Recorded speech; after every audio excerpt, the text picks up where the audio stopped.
ഇപ്പം നമ്മളെല്ലാവരും കൂടെ ചെന്നൈയിൽ എൻ്റെ വൈഫിൻ്റെ കസിൻ്റെ അവിടെ വന്നതാണ് ഫ്ലാറ്റിൽ. അവിടെ പൂളുണ്ട്. ഇങ്ങനെ നമ്മളെല്ലാവരും കൂടെ ഇങ്ങനെ പൂളിൽ എൻജോയ് ചെയ്യേണ്ടി ഇറങ്ങുന്നൊരു വീഡിയോ ആയിരുന്നു ഇത്. അത് കഴിഞ്ഞിട്ട് നമ്മൾ അത് ലാസ്റ്റ് ഇട്ടിട്ടുണ്ട്. ഗോ കാർട്ടിങ്ങിന് പോയി, പെയിൻറ്റ് ബോളിങ്ങിന് പോയി. അങ്ങനെ നല്ല രസമുള്ളൊരു ട്രിപ്പായിരുന്നു. അപ്പം നമ്മൾ പൂളിലോട്ടിങ്ങനെ പോകാൻ വേണ്ടി ഓൾ സെറ്റാണ്. ലിഫ്റ്റിൽ താഴത്ത് നമ്മൾ 8th ഫ്ലോറിലാണ്. അങ്ങനെ അവിടെ നല്ലൊരു ഫ്ലാറ്റാണ്. അതായത് എനിക്ക് തോന്നുന്നൊരു 6-7 ബ്ലോക്ക് ഉണ്ട് അവിടെ. ഒരു ബ്ലോക്കിന് 12 ഹൗസ് എന്തുകൊണ്ട്. അങ്ങനെ അത് എല്ലാവർക്കും കൂടെ ഒരു പൂളുള്ളൂ. പക്ഷേ പിന്നെ റിക്രിയേഷണൽ ഏരിയ ഉണ്ട്, കുറേ അമ്യൂണിറ്റീസൊക്കെ ഉള്ള ഫ്ലാറ്റാണ്. ചെന്നൈയിൽ ഷോളിംഗനല്ലൂർ എന്ന് പറഞ്ഞൊരു സ്ഥലത്താണ്. അങ്ങനെ ഇതാണ് എൻ്റെ വൈഫ്. അങ്ങനെ നമ്മൾ ഇപ്പോൾ അവിടെ ക്ലബ് ഹൗസ് എന്നാണ് എൻ്റെ പേര്. നമ്മളിപ്പോൾ എൻ്റെ ഫ്രണ്ടിലെത്തും. ഇതാണ് ക്ലബ് ഹൗസ്.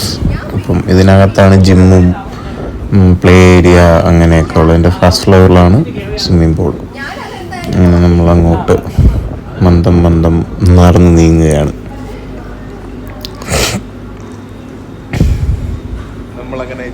നമ്മളിപ്പോൾ പൂളിൻ്റെ അവിടെ എത്തി. ഇതാണ് പൂൾ. ഇതൊരു എല്ലാം ഒരേ ഡെപ്തുള്ള പൂളാണ്. പിന്നെ ചെറിയൊരു കിഡ്സ് പൂളും ഉണ്ട് സൈഡിലായിട്ട്. ഒരു 3.5 ഫീറ്റ് 4 ഫീറ്റിനകത്തേ ഉള്ളൂ. വലിയ കുഴപ്പമില്ല, നമുക്ക് ചുമ്മാ എൻജോയ് ചെയ്യാൻ വേണ്ടി ഇറങ്ങാം, അത്രേ ഉള്ളൂ.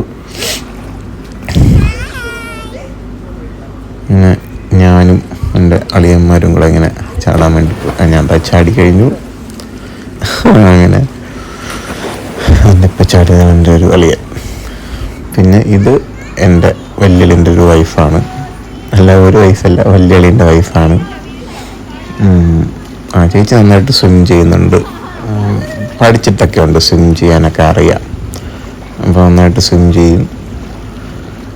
അങ്ങനെ എൻ്റെ വലിയ അളിയനിപ്പം ചാടുന്നൊരു ഫുട്ടേജ് ഉണ്ട്. അതായിരിക്കും.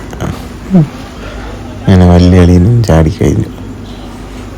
എല്ലാം കൊണ്ടും നല്ല രസമുള്ളൊരു ഇതായിരുന്നു.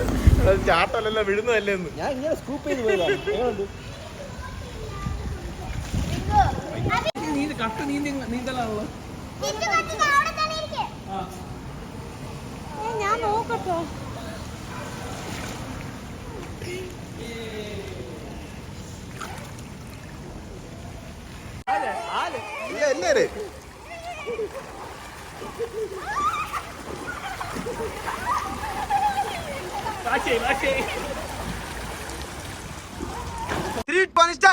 ഇതാണ് നമ്മുടെ പെയിന്റ് ബോളിങ്ങിന് പോയ സ്ഥലം. അത്ര ഭയങ്കര കിടിലൊന്നുമല്ല, എന്നാലും കുഴപ്പമില്ല. അവർ തരുന്ന ഹെൽമെറ്റ് നമുക്ക് വയ്ക്കുമ്പോൾ അത്ര ഒരു കംഫർട്ടബിൾ ആയിട്ട് തോന്നില്ല.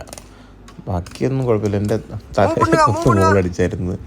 അത്യാവശ്യം പെയിൻഫുള്ളാണ് അത്. നേരെ കളിക്കണം. പിന്നെ നമ്മൾ 4-5 വെച്ചായിരുന്നു ടീം. 8 പേരാണ് അലൗഡ്. അതിൽ ഒരു ഗണ്ണിൽ മാത്രം അവർ 70 ബുള്ളറ്റ്സ് എന്നുള്ളതിന് 140 ബുള്ളറ്റ്സ് ആക്കി തന്നു. മാറി യൂസ് ചെയ്യാൻ വേണ്ടിയിട്ട് 8 ഗൺ മാത്രമേ ഉള്ളൂ എന്ന് പറഞ്ഞു.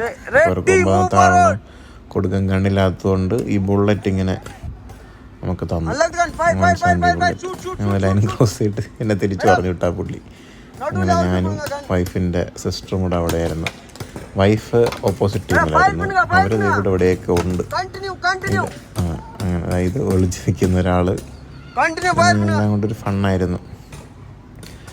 പെട്ടെന്ന് കഴിയും. 70 ബുള്ളറ്റ്സൊക്കെ പെട്ടെന്ന് തീരും നമുക്കത്. അങ്ങനെ ഭയങ്കര കുറേ സമയമൊന്നും നിന്ന് കളിക്കാം. അല്ലെങ്കിൽ അങ്ങനെ നോക്കി ഷൂട്ട് ടൈം ഇതൊന്നുമില്ല. നമുക്ക് ബുള്ളറ്റ് തീരുന്നവരെ അവിടെ കളിക്കാം. ഇതവിടെ ഗോ എക്സ്ട്രീം എന്ന് പറഞ്ഞിട്ടൊരു സ്ഥലമാണ്. അവിടെ പെയിന്റ് ബോളിംഗ് ഉണ്ട്. ഇത് നമ്മളെല്ലാവരും കണ്ട് ചിരിച്ചൊരു വീഡിയോ ആണിത്. വലിയ അളിയൻ ബാക്കിൽ പോയിട്ട് ഇങ്ങനെ അവിടെ ഇങ്ങനെ ഒളിച്ചിരിക്കും. അത് അവിടെ നിൽക്കുന്ന പുള്ളിക്കാരിങ്ങനെ അത് കണ്ടിട്ട് സൂം ചെയ്തെടുത്തായിരുന്നു. നമ്മൾ കണ്ട് നല്ലൊരു ഫൺ വീഡിയോ ആയിട്ട് അത് മാറി. അങ്ങനെ കുറേ സമയം അത് കണ്ട് ചിരിച്ചായിരുന്നു.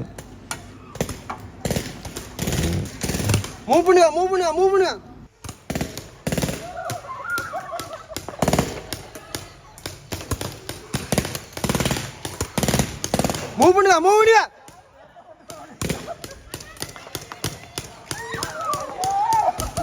லோட் பண்ணுங்க மூவ் பண்ணுங்க ஃபயர் பண்ணுங்க நான் ஃபயர் பண்ணுங்க ப்ரோ டக் ஃபயர் பண்ணுங்க காலியா உட்காருங்க அப்படியே உட்காருங்க ஃபயர் பண்ணுங்க கண்டினியூ ஷூட்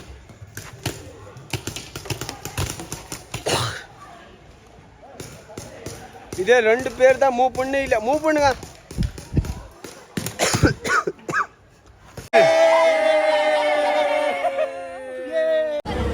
അതിനകത്ത് ഗോ കാർട്ടിങ്ങിന് പോയി നമുക്ക് കിട്ടിയില്ല.